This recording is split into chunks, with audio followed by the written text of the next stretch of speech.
Et salut à tous, c'est Pancake, et aujourd'hui on se retrouve pour mon top 10 des meilleures cartes de BT6. Donc vous le savez, BT6 ou Destroyer Kings sort dans nos contrées françaises la semaine prochaine, soit vendredi le 31 pour être exact, et du coup sera accompagné d'énormément de cartes, c'est une extension, c'est normal, mais également des cartes qui vont changer la méta, vous l'avez sans doute compris. Donc, je vais vous commencer mon petit classement et je vais vous détailler un petit peu toutes les cartes et pourquoi est-ce que je les ai mises ici. Pour commencer, j'ai Janemba, Agent de la Destruction. Donc Janemba, Agent de la Destruction, c'est une carte qui est jouée dans deux archétypes. C'est une carte qui est jouée dans l'archétype Janemba, toute logique. Également une carte qui est jouée dans l'archétype Agent de la Destruction, qui va faire son entrée avec BT6. Parce que ils ont pris un petit peu des méchants qu'ils ont mis sous l'emprise de Babidi. Pour créer ces agents de destruction, on en retrouve pas mal, je crois qu'il y en a 6, plus la SCR. Et voilà, on a une SCR qui va être le bout, qui va permettre d'en jouer plein d'un seul coup sur le terrain. Donc voilà, c'est un archétype qui était assez méta, qui ne va moins l'être parce que Shellwish a été banni, mais qui peut toujours être joué avec des leaders différents tels que Hildegard, qui reste quand même assez viable, même si moins méta par conséquent. Là où Janemba Agent de Destruction va être très très fort, c'est dans le deck Janemba, donc un deck qui est déjà fort parce que vous le savez, la meule dans Dragon Ball pour l'instant c'est fort. Donc cette carte, qu'est-ce qu'elle a? Elle a coup critique. Elle a en auto activer cette capacité quand vous jouez cette carte depuis votre main ou votre dimension parallèle. Donc votre dimension parallèle, c'est-à-dire que ça marche avec le Janemba à trop.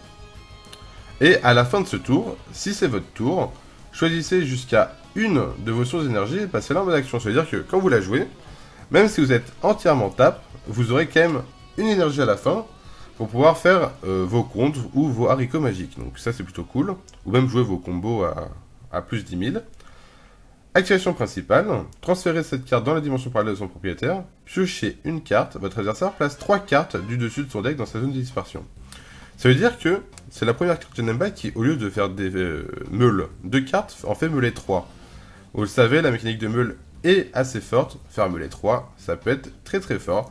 D'autant plus que voilà, cette carte vous expose pas à trop de miséricorde, on va dire, parce que avec son auto, vous aurez toujours une source d'énergie, et ça c'est cool. Donc, pour moi, c'est clairement un must-have dans le deck Janemba actuellement. Et vraiment, ouais, l'une des meilleures cartes Janemba parmi les 3. Ensuite, on va avoir Tenchian, Riposte Enflammée. Donc cette carte, Rage vous en a déjà parlé dans sa vidéo des meilleures cartes tout court. C'est pour vous dire. Donc, si le leader adverse est rouge ou bleu, réduisez de 3 le coût d'énergie de cette carte dans votre main. C'est-à-dire qu'elle coûtera que 1. Mais ça veut dire qu'avec quelque chose dans le genre, vous remarquez très rapidement que c'est une carte de side. Qui va être jouée contre le rouge ou le bleu.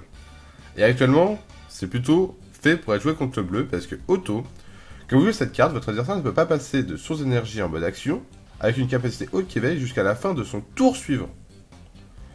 Donc, ça veut dire que pendant son tour, ou même pendant votre tour du coup actuellement, il ne pourra pas remonter d'énergie. C'est-à-dire que s'il fait un contre qui est censé remonter d'énergie, il ne remontera pas d'énergie. S'il veut haricot magique, il ne remontera pas d'énergie. S'il veut Trunks résolu, il ne remontera pas d'énergie. S'il joue le Janemba, il ne remontera pas d'énergie. Donc, par conséquent, c'est un petit peu compliqué pour lui. Vous êtes en train de potentiellement lui briser la défense. Et c'est très très fort du coup contre Janemba, vous l'avez deviné. Et voilà, c'est clairement une carte de side par contre, parce que il y a très peu de chances que vous le mettiez dans votre deck principal. Vous tombez contre un leader vert ou jaune, bah, la carte coûtera 4, ou noir d'ailleurs. La carte coûtera 4, et du coup, c'est pas très viable pour 4. Ensuite, on va voir Sangoku, l'aventure commence. Sangoku, l'aventure commence. C'est une carte essentielle, voire quasiment la carte, qu'il faut avoir pour jouer le leader Kid Goku. Donc, je vais vous expliquer pourquoi. Donc, activation principale une fois par tour, choisissez jusqu'à une boule à 4 étoiles depuis votre deck ou votre zone de dispersion, rajoutez-la à votre main, puis mélangez votre deck si vous avez regardé à l'intérieur. Donc du coup, ça vous permet d'avoir une boule à 4 étoiles dans votre main. En quoi c'est important? On va regarder ça tout de suite. On avance sur Card Game, et on va mettre Goku dans leader noir. Là, on va le trouver. Donc pourquoi c'est important que ce leader? Parce que, activation principale une fois par tour, choisissez une boule à 4 étoiles depuis votre main et révélez-la. piochez une carte. Cette carte gagne plus 5000 de puissance pour toute la durée du tour. Donc voilà, le moyen de piocher et le moyen entre guillemets de se boost avec ce leader, c'est les boules à 4 étoiles. Donc, il en faut. Il faut clairement des boules à 4 étoiles. Et Son Goku permet de les avoir. Et il permet également un autre truc, donc vous le savez sûrement, mais Kid Goku, ça tourne autour des cartes skillless, parce qu'il y a plein de trucs qui tournent autour. Et qu'est-ce qui va vous permettre votre Son Goku, la voiture commence? C'est activation principale une fois par tour pour 2. Si votre leader est noir, choisissez jusqu'à une carte de combat sans capacité avec un coût d'énergie de 3 ou moins depuis votre deck ou votre zone de dispersion. Jouez-la, puis mélangez votre deck si vous regardez à l'intérieur. Donc ça va vous permettre également de jouer vos cartes skillless. Donc voilà, la carte c'est clairement un must-have. En plus, elle peut également s'additionner avec Android 8. Comment ils l'ont appelé? C'est C8? Non. Ah oui, mais je suis dans leader. C'est C8, je crois. Ouais, C8. Ça s'additionne également avec C8 parce que quand vous jouez cette carte, regardez jusqu'à cette carte du dessus de votre deck. Choisissez jusqu'à une carte de combat sans capacité parmi elles. Rajoutez-la à votre main, puis mélangez votre deck. Donc ça, c'est clairement pour le skillless. Mais également, quand un de vos Son Goku enfants est mis KO par une capacité adverse ou quitte la zone de combat, donc c'est-à-dire que même si tu combos avec, ça marche, choisissez jusqu'à une carte de combat adverse et mettez-la KO. Donc, autant vous dire que ce combo est très fort, mais que ce Son Goku est clairement un must-have si vous voulez jouer Kid Goku. Ensuite, on va parler de Krillin Assaut Intrépide. Krillin Assaut Intrépide, c'est la même chose que le Trunks rouge, vous savez, celui qui donne plus 10 000 et coups critiques, mais cette fois en jaune. Donc, je vais vous dire quand même l'effet si vous ne connaissez pas le Trunks. Auto, quand cette carte attaque, vous pouvez choisir une carte de vos points de vie et la rajouter à votre main. Si vous faites ainsi, cette carte gagne plus 10 000 de puissance et acquiert coup critique pour toute la durée du tour. Donc, j'ai pas besoin de vous faire un dessin de pourquoi c'est fort. Vous la jouez pour 1, vous pouvez choisir un point de vie, donc ça permet de s'éveiller, ça permet d'avoir du CA. Et si tu fais ça, alors cette carte gagne plus 10 000, donc 15 000, et acquiert coup critique pour la durée du tour. Autant vous dire que si vous tapez avec tour 1, le mec, il va se prendre un 15 000 critiques en face, pour défendre, c'est chaud. Et même s'il défend, vous avez énormément de cartes advantage sur lui. Donc, c'est très très cool pour ce point-là. On évite le coup critique, enfin, on peut mettre du coup critique, on met une pression dès le début. Et c'est pour ça que moi j'adore cette carte, j'adore les cartes qui ont cet effet, donc le Trunks aussi. Et l'intérêt également de cette carte, c'est que Bardock, vous le savez, est banni. Donc pour récupérer rapidement de quoi s'éveiller, Krillin peut être une très bonne alternative. Ensuite, on va voir Paragus, Amorce de la Folie. Donc Paragus, Amorce de la Folie, c'est une carte qui ne marche uniquement dans l'archétype Broly. Donc le starter Broly, j'imagine que vous le connaissez peut-être. Si vous ne le connaissez pas, en fait Broly, ça va faire une chaîne. Donc comment marche la chaîne de Broly? Vous avez un Broly qui coûte 1. Si jamais il se fait détruire par un effet de carte ou est mis KO, alors vous pouvez jouer un autre Broly plus fort depuis votre main. Si ce autre Broly plus fort se fait tuer, alors vous pourrez jouer un autre Broly plus fort. Encore une fois, c'est effet de carte ou mis KO. Donc ça ne peut pas marcher sur les combos. Sinon ce serait beaucoup trop fort. Mais voilà, donc du coup le but, c'est de faire mourir un à un vos Broly pour arriver au Broly le plus fort, le SCR, celui qui claque, clairement. Donc Paragus Amorce de la Folie va vous permettre de faire 2 stades de cette chaîne. Donc déjà bien avancé. Imaginons qu'on parte d'un Broly à 1. Rien qu'avec Paragus, vous pourrez passer au Broly 6. Ça c'est quand même pas mal. Pourquoi? Parce que quand vous jouez cette carte depuis votre main, choisissez un système de contrôle de Broly depuis votre deck, activez-le, puis mélangez votre deck. Donc, système de contrôle de Broly, je l'avais là en plus. Qu'est-ce que ça fait? Donc c'est un terrain, mais on s'en fiche que ce soit un terrain parce que on l'active directement. Et l'activation principale dit placer cette carte dans la zone de dispersion de son propriétaire. Donc elle arrive quasiment même pas sur le terrain. Choisissez un Broly BR dans votre zone de combat, placez-le dans sa zone de dispersion de son propriétaire et piochez une carte. Donc vous détruisez un Broly, ce qui va vous permettre potentiellement d'en mettre un autre sur le terrain qui sera plus fort, et en plus vous faites du CA pour commencer déjà avec la carte. Mais ce n'est pas le seul effet de la carte. Parce que la carte va également avoir une activation principale, qui va être, choisissez cette carte et une carte de votre zone de combat et placez-les dans la zone de dispersion de leur propriétaire. Donc, vous pouvez choisir cette carte, plus, par exemple, un Broly. Et vous pouvez choisir l'un. Choisissez jusqu'à un Broly BR avec un coût d'énergie de 6 ou moins depuis votre deck, rajoutez-le à votre main, puis mélangez votre deck. Ou alors choisissez jusqu'à un Broly BR, là il n'y a pas de coût, donc ça peut être l'ASCR, ça peut être le Broly 8, depuis votre zone de dispersion et rajoutez-le à votre main. Donc qu'est-ce que ça veut dire? Ça veut dire que vous allez faire son activation principale, donc vous choisissez les deux, vous mettez en zone de dispersion, vous allez choisir un Broly, donc soit avec un coût d'énergie de 6 ou moins, soit un de votre zone de dispersion, donc que vous aurez soit combo avant, soit que vous aurez melee, je ne sais pas. Et vous le rajoutez à votre main. C'est-à-dire que du coup vous faites cette activation principale, vous récupérez un Broly dans votre main, votre Broly ensuite est en zone de dispersion, donc vous faites son auto qui vous permet de jouer un Broly plus puissant depuis votre main, et ça peut être le Broly que vous venez à peine d'aller chercher.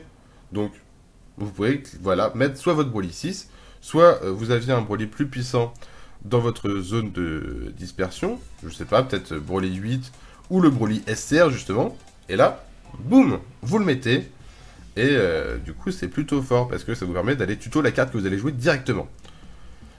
Et ça, c'est quand même pas mal pour 2, sachant que du coup vous pouvez augmenter votre chaîne de Broly par 2, donc très très bien la Paragus.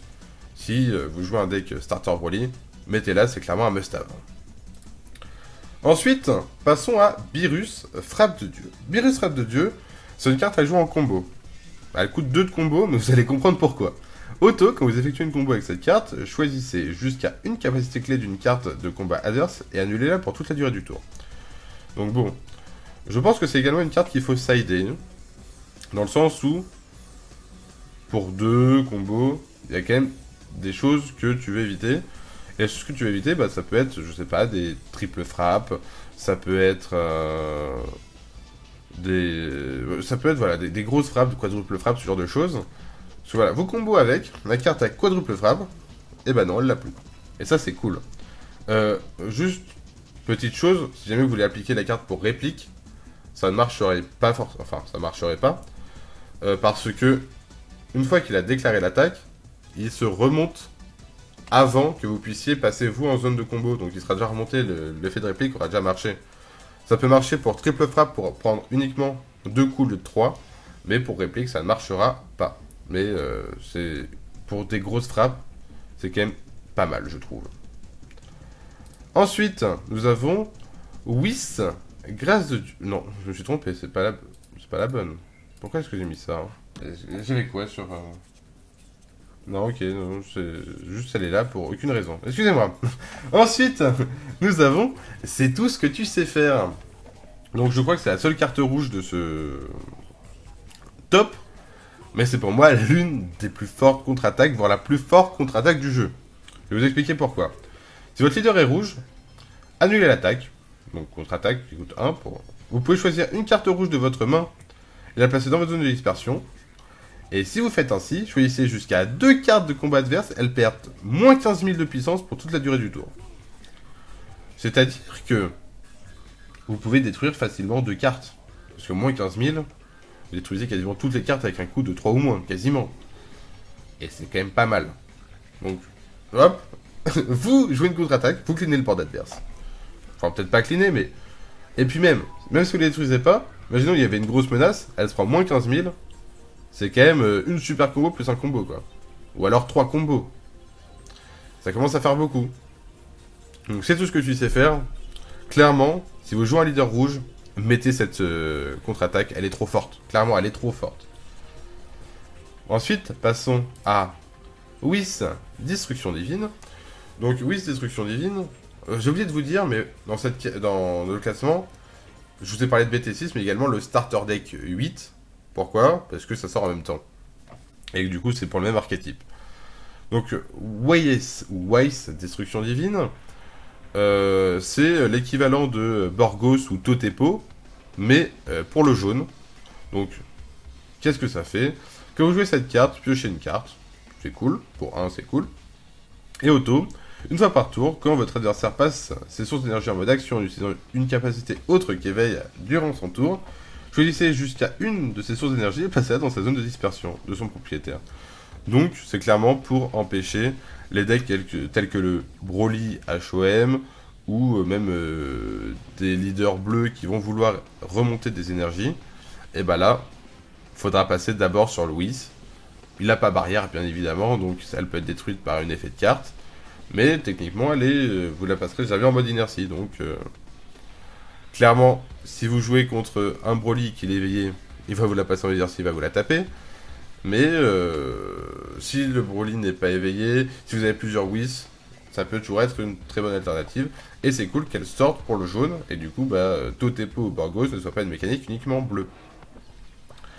Ensuite, avant-dernière carte, nous avons Shilai, soldat de Freezer. Shilai, soldat de Freezer, va vous permettre de jouer autour des armées de Freezer. Et va vous permettre par exemple de jouer tout ce qui va être Shilai ou Limo, ce genre de choses. Parce que auto, quand vous jouez cette carte, piochez une carte. Pour commencer, c'est une cause 1 qui vous permet de piocher une carte. Et ensuite, pour 2, dont un vert, choisissez jusqu'à une armée de Freezer avec un coût d'énergie de 2 ou moins depuis votre deck, jouez là, puis mélangez votre deck. Donc ça va vous permettre du coup de jouer des cartes qui vont être armées de Freezer. J'essaie de vous les trouver, les armées de Freezer de BT6. Ok. Donc, les armées de Freezer. Donc ça peut être le Limo qui fait choisissez une carte de votre main, placez-la dans votre zone de dispersion, choisissez jusqu'à une Shilai BR avec une d'énergie de 2 ou moins depuis votre deck, jouez là, puis mélangez votre deck. Why not, ça peut être ce Limo là. Ça peut être ensuite les FR qui vont être après, donc je vais mettre vert. Ça peut être, mais voilà, ça peut être du coup après ici, ok. Ça peut être du coup ces Shilai là, mais peut-être un peu moins. Ça peut être du coup ce Limo qui va faire, quand vous jouez cette carte, s'il y a une Shilai BR en jeu dans votre zone de combat, votre adversaire choisit une carte de sa main et la place dans sa zone de dispersion. Et ça peut surtout être cette Shilai la Splendide. Quand une carte de combat adverse est mise KO, votre adversaire choisit une carte dans sa main et la place dans sa zone de dispersion. Donc imaginons, vous jouez plusieurs Shilai. Il peut se défausser de pas mal de cartes pendant un tour. Imaginons que vous en avez 3 sur le terrain. Si vous détruisez une carte, ça va pas être bien. Ça va pas être bien parce que il va se défausser de 3 cartes. Et du coup, vous pouvez même comboter avec ce Freezer là, qui va vous permettre de mettre une carte en ignorant la capacité barrière en mode inertie. Donc voilà. Il y a moyen du coup d'aller taper et de lui faire très très mal à son card advantage. Donc c'est principalement le deck Golden Freezer Lime Lemon qui tourne autour de ça. J'imagine que vous trouverez tous les decks d'ailleurs dont je vous ai parlé dans les decks card game. Il y a plein d'utilisateurs qui deck build et vous trouverez un petit peu tous les archétypes sur card game. Enfin, passons à Paragus le père protecteur. Paragus pour le père protecteur, qu'est-ce que c'est? C'est la super combo la plus forte du jeu. Excusez-moi. Pourquoi Messenger m'envoie des notifications alors que je l'ai fermé? Paragus le père protecteur, c'est la super combo la plus forte du jeu. Alors qu'est-ce qu'elle fait?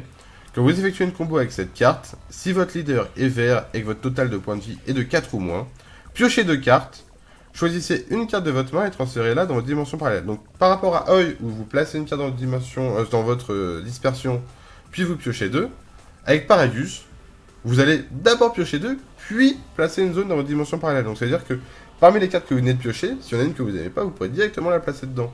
Donc voilà, ça vous permet du coup de cycler et de faire du card advantage.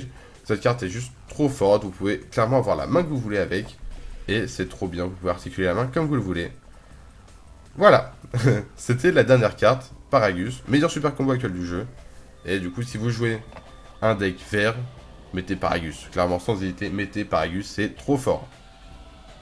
Sauf si vous voulez peut-être pas que vous ayez des cartes en dimension parallèle. Bref, dans tous les cas, on a fini pour les cartes. Si jamais vous voulez qu'on vous parle un petit peu des decks que j'ai évoqués, n'hésitez pas à nous le dire en commentaire. Dans tous les cas, n'hésitez pas à vous abonner, à mettre la cloche, comme on dit, pour être au courant des prochaines vidéos. Moi, je vous dis à la prochaine pour une prochaine vidéo. C'était Pancake. Ciao!